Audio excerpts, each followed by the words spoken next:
as you find your way to a lovely seat, I'm going to make some announcements.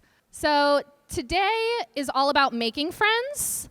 We usually have a slide, at the end you'll see we have a slide that says, bring a friend, make a friend. So how many people brought a friend today? We have, yay! Hello, people who brought friends. Gold star for you. Now, I expect everyone by the end of today, when that slide goes up, when I say who made a friend, I expect everyone to raise their hand because the whole point of these friendship bracelets, as you saw on the last slide, is to give one away and trade it. So we should be making lots and lots of friends today. So please make sure to trade those out. And welcome. Many of you probably already know her, have seen her around, have seen the bus around. And so I welcome Carrie to the stage from NOMAD Studio. Woo! And again, I will reiterate, please keep making friendship bracelets. Keep making these beads. It was something that was really important to us that you guys feel like you can do this throughout this event. So without further ado, Carrie. Thank you. Yeah, and I know in some circles it's like sit down, attention, and eye contact and all of that. We, as socially engaged artists, thank you. We're comfortable with you all getting up and getting another scoop of beads. Bracelets. There is going to be a prompt to bracelets. I don't know if this. Okay. There you go. We have a backup. All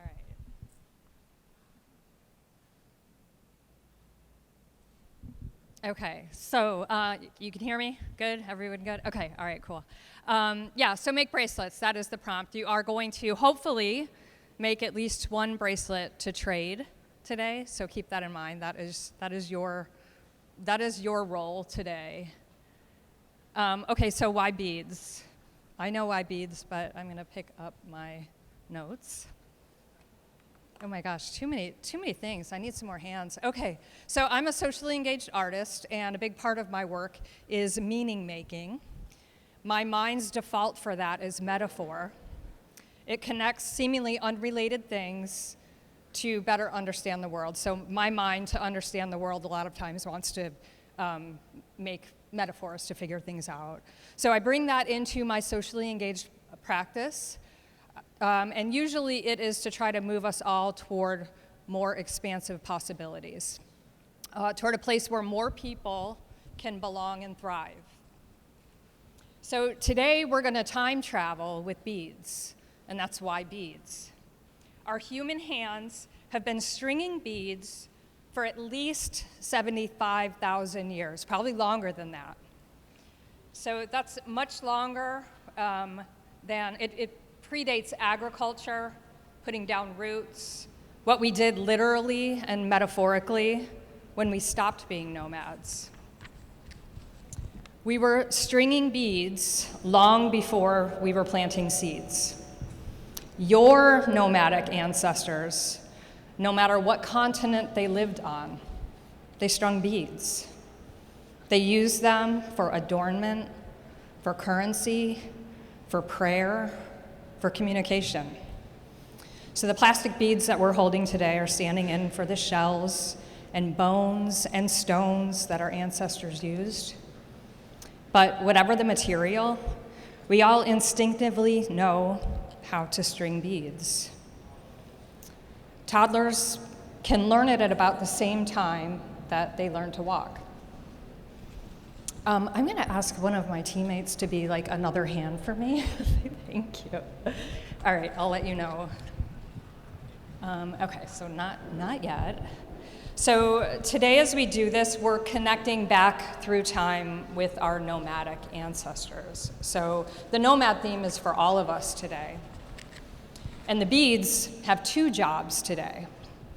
The first one is, like I said, to connect us with our ancestors. The second one is related to social practice. So let's get a baseline understanding of what that is. Okay, so it drives me nuts when somebody puts like a slide up and there's a lot of words and they keep talking and I don't have time to read what they're saying. So we'll read this together. A social practice artist creates art through community engagement and interaction, focusing on process and social outcomes over traditional art objects. These artists facilitate things like collaborative projects, community organizing, and activism to address social issues, build relationships, and create positive change within communities. Their work blurs the lines between art, activism, and community organizing, inviting participation from people regardless of artistic skill level. So you can engage in social practice, you can be a social practice artist, even if you don't feel like you are an artist, if this is something that's interesting to you. Okay, so now that we have kind of a baseline understanding of that, I'm going to tell you a little bit more about myself. I was born in Detroit. All of my grandparents were immigrants. I spent half of my childhood in Detroit and the other half here in the Tampa Bay area. About 25 years ago, I left the Tampa Bay area, went to Chicago for art school, and I stayed in Chicago for about 10 years. And in about 2010, I moved back down to the Tampa Bay area. And shortly after that, I considered being an art teacher, and I spent a year doing that. It was not what I was meant to do, but we'll just call it a year of field research. So one of the most important takeaways from that time was realizing that the only time my students did not want to listen to me was when I told them art time was over. There was never enough time. There was never enough art time. They always wanted more art time. So in response to that, never enough art time, I started an art outreach organization, NOMAD Studio, AKA NOMAD, which connects with the global theme. We are a crew of socially engaged artists who work with people, mostly children, in difficult life situations, impacted by displacement, detention, separation from their families, or affected in some way by an unjust system. We currently facilitate creative experiences with children in places like juvenile detention centers, group children's homes, and refugee resettlement agencies. We've also worked with children inside domestic violence shelters, rehabilitation facilities, and psychiatric treatment centers for teenagers. So to be clear, when I was talking before about maybe you are a socially engaged artist, not all socially engaged art takes place in spaces like this. It just happens to be the way that we work. Some of our work takes place in our own front yards, in our own neighborhood parks. I am a voice of NOMAD. I am not the voice of NOMAD. You'll meet some of my teammates here in a few minutes. So NOMAD, in our case, is an acronym for Neighborhood-Oriented Mobile Art and Design. And on the global theme of NOMAD, you would think that I would want to talk about the mobile part of it. And we do have a big art bus, some of you probably know. But today, what I really want to talk about is the NO, the neighborhood-oriented, because that part is about community. It's timely and relevant to gatherings like this, and in the bigger picture, to times like this. I want to talk about it because now is a really good time for us to be looking out for our neighbors. And being in community is a good way to practice being a good neighbor. So layers of powerful systems work together to keep us divided because they benefit from our division. We're going to put the systems in the corner over here.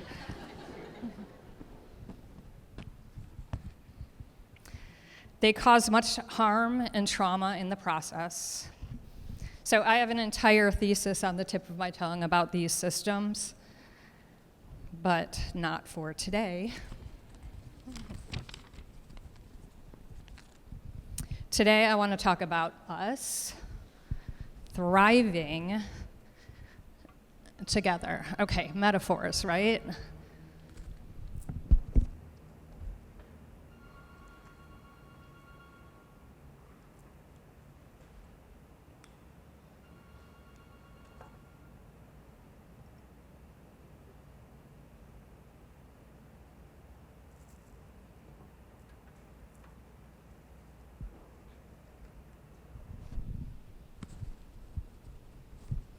And how we move toward thriving in community. So Tony Cade Bambara said, "The role of the artist is to make the revolution irresistible." And if we're ever going to make it to thriving together, we need to talk about changing immense systems and repairing systemic harm, about how to get better and be better and do better.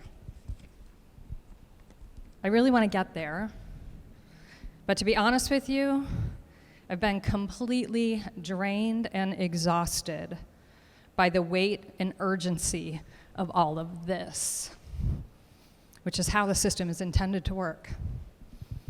So we need the repair, the revolution to feel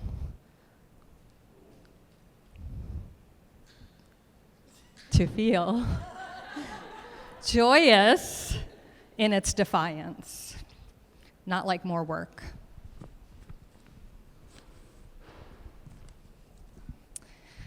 So today is about community.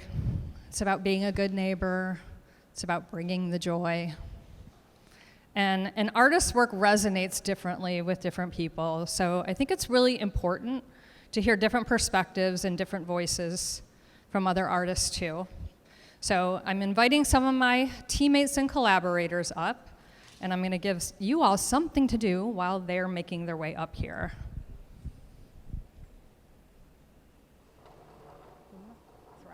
Thriving on a journey.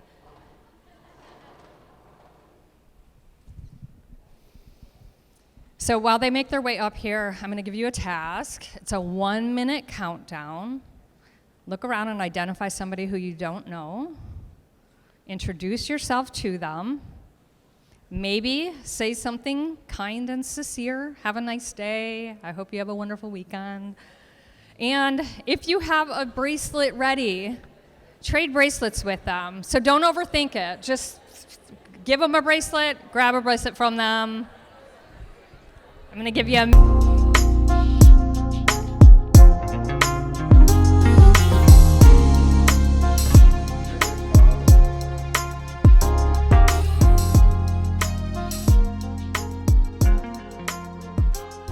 Good? Did you make some friends? All right. So that's a really challenging thing to break out and do activity and then come back. So thanks for cooperating on that. Y'all did an awesome job. Okay, and this is I'm just curious. So when I said find somebody you've never met before and introduce yourself and trade a bracelet with them, was that for some of you maybe a little bit? And I'm not gonna if you're nervous, raise your hand so we can look at you, right? But there might have been some discomfort in that, and discomfort is part of this work, and discomfort is okay. I think a lot of times we think I should never feel discomfort, but discomfort is what we feel when we're growing and we're learning and we're doing new things. So thank you for your willingness to sit in discomfort for a moment, and I hope on the other side of that, it felt good and warm and lovely that you maybe had a conversation with somebody who you've never talked with before. And this is what I'm talking about. Okay, so the first job of the beads, right, earlier, was to connect us with our ancestors. And the second job of the beads today was to connect us with each other.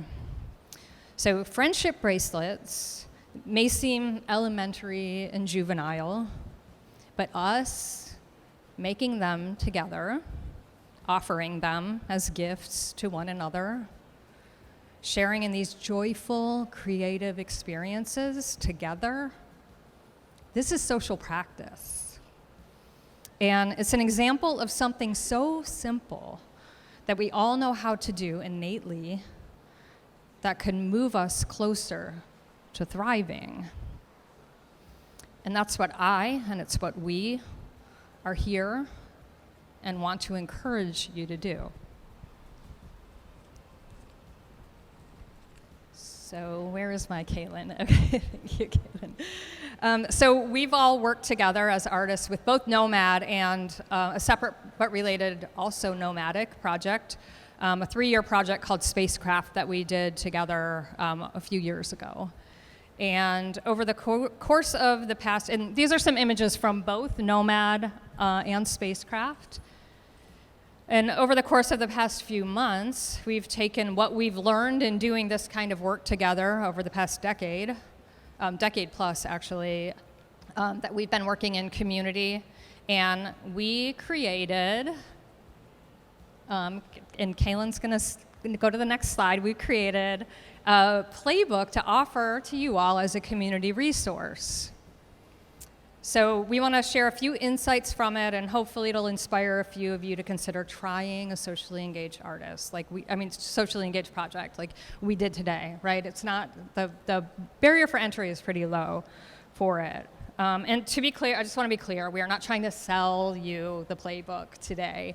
I'm going to pop up a QR code in a little bit, not yet, and you'll be able to download a copy of the playbook free. What we are trying to sell you on is this idea of socially engaged practice.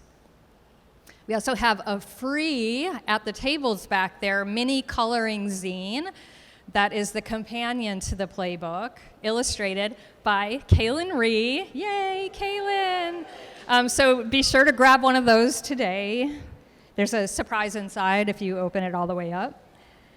So we packed a lot into the playbook, and you can go ahead and advance. We don't have time to cover everything today, so we're going to bookend it and go with the first chapter and the last chapters, the why and the how of doing this kind of work. So we're gonna move into that, and we're gonna do why first, and we're gonna talk about either. So these are some of my teammates and collaborators, and we're going to do a and or why we do the work, and it might be a personal reason. It might be, why each of us is driven to do the work or called to do this work. It might also be a more public reason, a more broad social practice reason as far as the impact of the work on our community. So I'm not going to call on anybody. I'm just going to ask you to grab the mic when you're ready. We're going to be sharing the mic. I'm happy to pass my mic also. Before you say anything, just let everybody know what your name is so that they know who you are. So who wants to start with your why?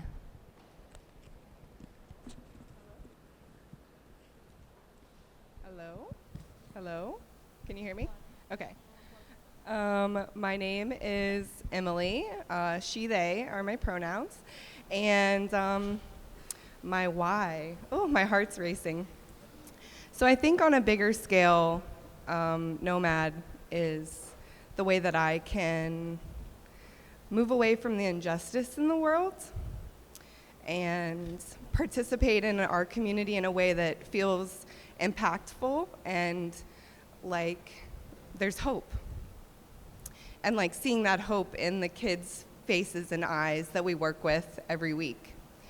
I think on a more granular level, for me, I think one of my favorite parts of the programming that we do is when I see a kid who, let's say they love to color dresses on some of the drawings that they do, and getting the chance to be did you know you could be a fashion designer? Or did you know you could be a clay artist and that can be your job? And just being the person in their life who's like encouraging them to choose a creative path in a world where art isn't always valued. So that's why I do the job that I'm doing. One of the many reasons, to be honest. So I don't. Thank you, Emily. Awesome. Hi, I'm Mitzi, she, they, and I will just sort of build on that, having been a part of NOMAD and seen it grow over the years and working on the spacecraft project as well. I feel in myself the impact of this type of work, and I see it in every space we move into, whether it's a neighborhood, an art festival, the juvenile detention center. You can see firsthand the effect that these types of activities have just on each of us as humans, no matter where we are in a moment in our lives, to slow down and connect with each other, with ourselves, in creative ways is so rewarding, and it feels good. It feels healthy, and that informs me. It tells me I'm in the right place, and I want to encourage other people to join us there too.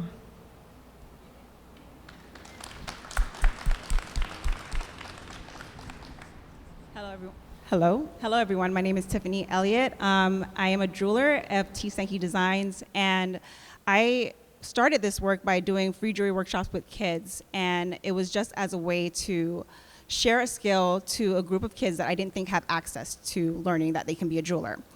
I learned through NOMAD that it was more than just sharing the skill. It was about connecting and building long-term relationships. So I continue to show up because I love to connect with my neighbors and these kids. I love to be part of their neighborhood and be part of their network for their future. So that's why I do it.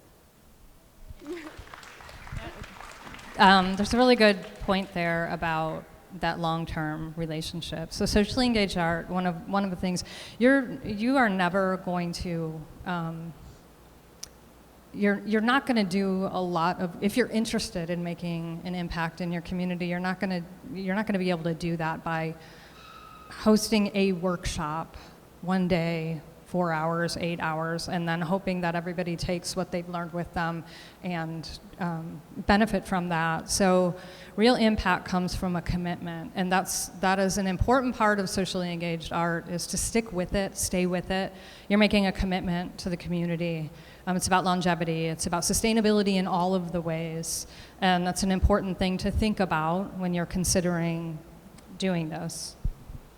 Okay, and like personal reasons, we kind of talked about like seeing the kids and seeing the impact and everything like that, but I mean, honestly, selfishly, like I just love this work. I just love like hanging out with people and being creative in rooms together and seeing what happens from that. Like, I am nourished by it. I am fed by that. I grew up in a big family, and I'm used to being around a lot of people, and it's just that the idea of a collective of people just here for each other is part of my default wiring.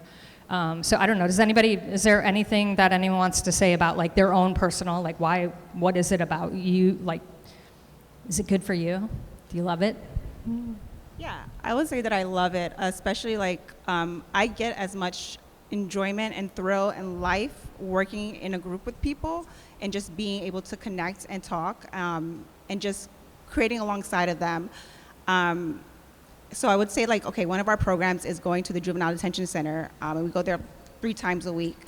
And my week could be going really bad, but just showing up in a space where these kids don't have free access all the time, and they have this time to have free creativity, they enjoy it, but I also enjoy being there with them and just having, getting fed life through them. I hope that makes sense.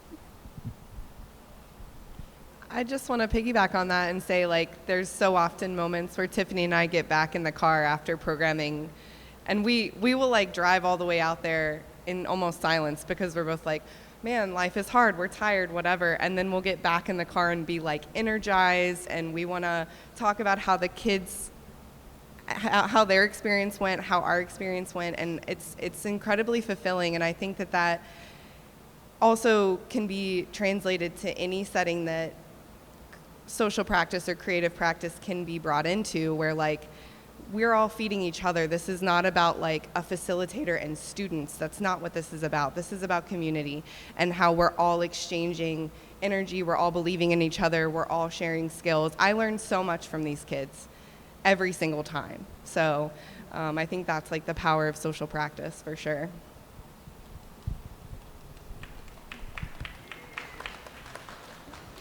I'll just add a little to that, that I learned so much from this team.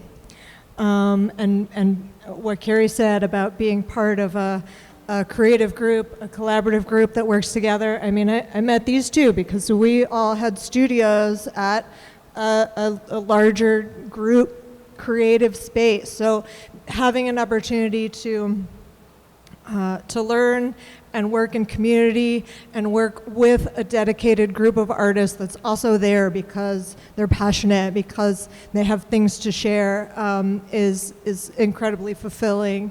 And I'm so grateful to be able to be a part of it. And just one note, like, there's no perfection in social practice. So it is a practice. It is a practice. And you get it wrong and you mess up, and the best thing to do is be honest about messing up and apologizing if you've done harm, and you learn. It's uncomfortable, and then you learn from that. But it is a practice, and we struggle. The systems impact us too, right? So we are exhausted. We are sometimes depressed. Sometimes we have social anxiety, and we go out and we do these things. And it's a good way to model how we can be imperfect in community together and just keep showing up for each other. And again, best thing is honesty. Like, hey, y'all, I'm having a hard day today. We're gonna exchange beads, but, like, I have a headache. So, so there's not that, like, I'm up here on the pedestal and I'm telling you what to do.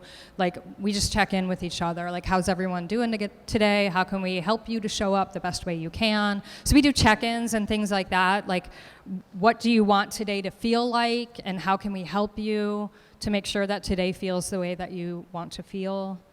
Okay, so let's just go really quick.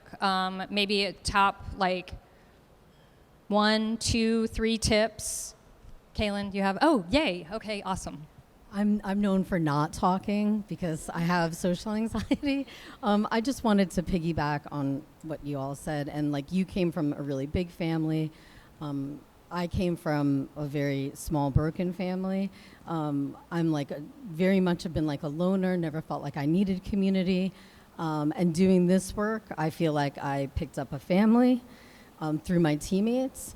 And also, I feel like this work has, like, helped me be more in the now and in the present. Like, when I first went to the group children's homes, I felt kind of shell-shocked. I could see trauma on some of the kids' faces. It brought back some of my own stuff, and also just the helplessness of not being able to, like, how like, what can I do? Can I adopt them all? Like, it's not about that. Like, you can't. You can only be present. And I thought, oh my God, that particular engagement, I'll never go back to that. Like, I can't do it. I couldn't stop thinking, seeing the kids' faces.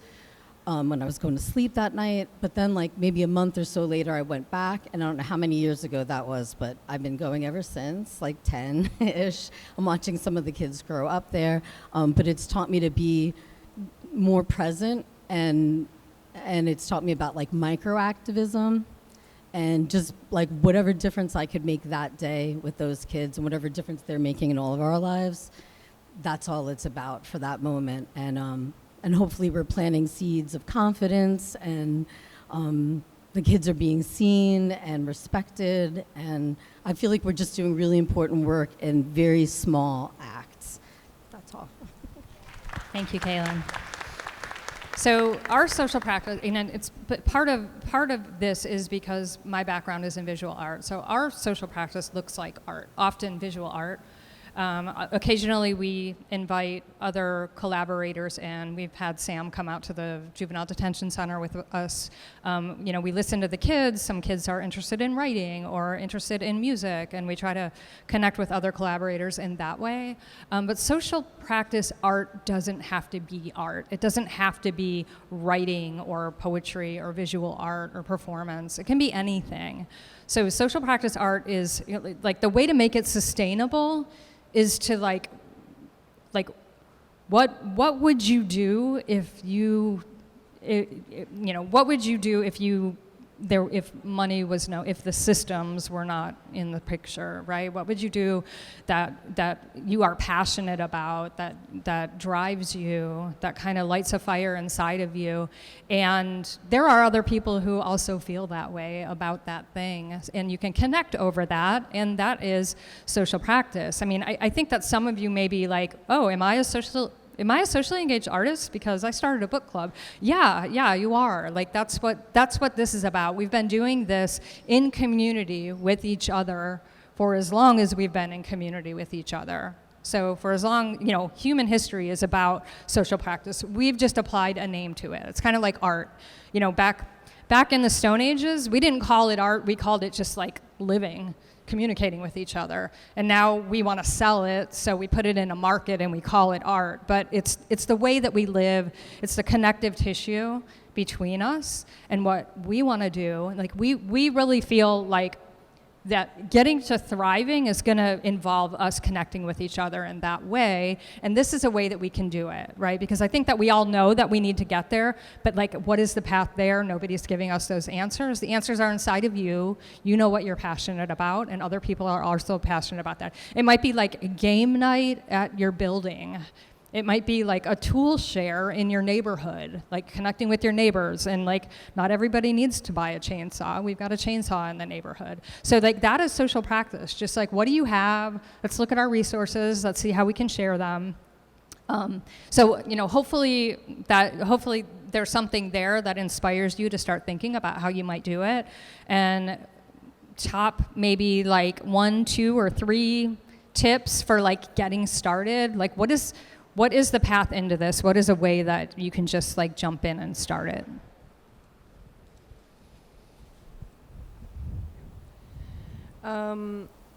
First and foremost, talk to people about what you love, I think, is a very good first step, and finding people who are interested in similar things or even just curious. They don't have to be like, yeah, I'm a writer too. They could be like, oh, I did that once and I would like to do that again. And then I think it kind of can evolve from there into, where can we do this? What's available to us? I think social practice, it can be fancy and cost a lot of money, but it also can be like literally on the sidewalk with some sidewalk chalk. And I think looking at it from a very accessible perspective is the easiest in on social practice. I had to reference my handbook. It's very helpful. I think considering what you already have, keeping it simple, as Emily was saying, looking around at the resources that already exist around you. Maybe you don't have to worry about, oh, we need all this equipment or fundraising. You'd be surprised once you start making lists of what you have and how it can be utilized. It might just be a couple of folding tables. If you're doing something in your community, having conversations with your neighbors and finding out what each person might be able to bring to a collective effort. You'll be surprised, I think, how far you can get when you start with what you already have. I just want to throw in as an overthinker to don't overthink it.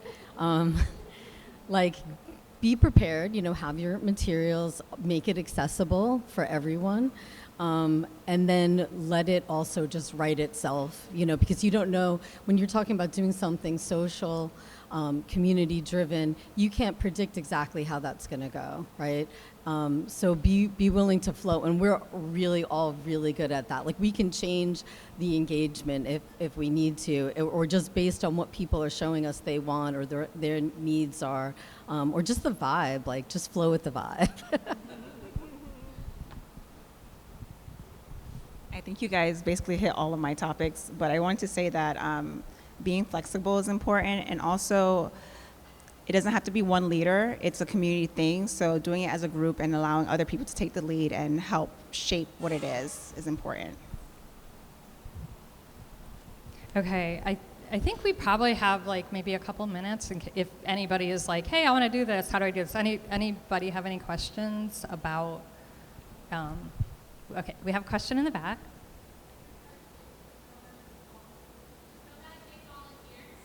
Yes. Yeah, so the tag on your sticker is, okay, it's a breadcrumb path, right? There's an Instagram profile on there. From the Instagram profile, you can go to our website, and on our website, there is a how you can help. And one of the things on our website, one of the things on the how you can help is volunteer sign up. So yes, we are looking for volunteers. We hope that you will come out and practice with us, and and maybe be inspired to do your own thing. But there is always room on the NOMAD Art Bus for more people interested in practicing and learning and doing work in community.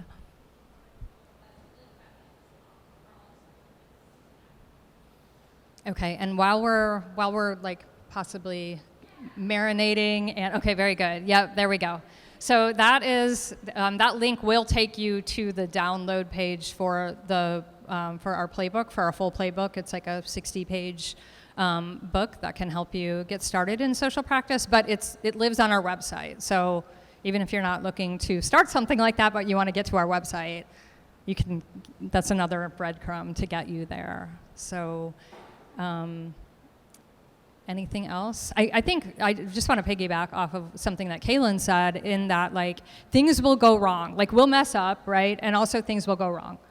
It maybe today we're all on our way here and everybody thought somebody else was supposed to bring the beads. That didn't happen, but let's just say that happened. And the whole first half of the talk is about beads, and the beads don't show up. Okay, like what now, right? That is that is the practice of it, right? We would have been okay with that. We've been doing it for 10 years. I would have had you tie knots in the string or something like that, right? Or some other thing. But that's also part of social practice. And again, if that makes you uncomfortable, that tells you maybe something that you need to tend to, right? Like instead of avoiding that discomfort, there's possibly some beautiful growth on the other side of that. So I think that's it, unless anybody else has anything any questions or as well. And these are stickers, and you can stick them on all the places. So your tag helped you to not spill your beads everywhere, but they are also stickers. So you've got a sticker from us. Thank you, everybody. We so appreciate this. Round of applause for our NOMAD crew. And if you don't mind, can we keep the thriving jar thriving? Yeah, of course. Okay, we're going to keep the thriving jar.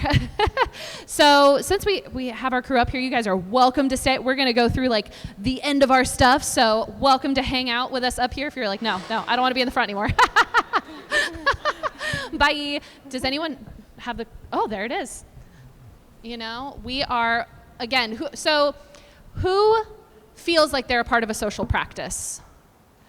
So good news, everyone should be raising their hand. Creative Mornings, if you're here right now, you're a part of a social practice. What we're doing here, everything Carrie was talking about, that is what you have come to this morning. So if you're like, oh, I want to do this, or I don't feel like I am a part of this, or man, I should really go find this, you're already doing it. That's the great part about Creative Mornings. You showed up today and you You are partaking every month in this social practice, and that's the beauty of it. So if you're sitting there thinking, oh man, I could do more, you're already doing it. You're sitting here, you're listening. Hopefully you're going to spread the word about Creative Mornings, about Nomad Studio, and how others can just get involved. So thank you guys for just being a part of it as well, if you didn't think you already were. And again, just a big thank you to Carrie and the team.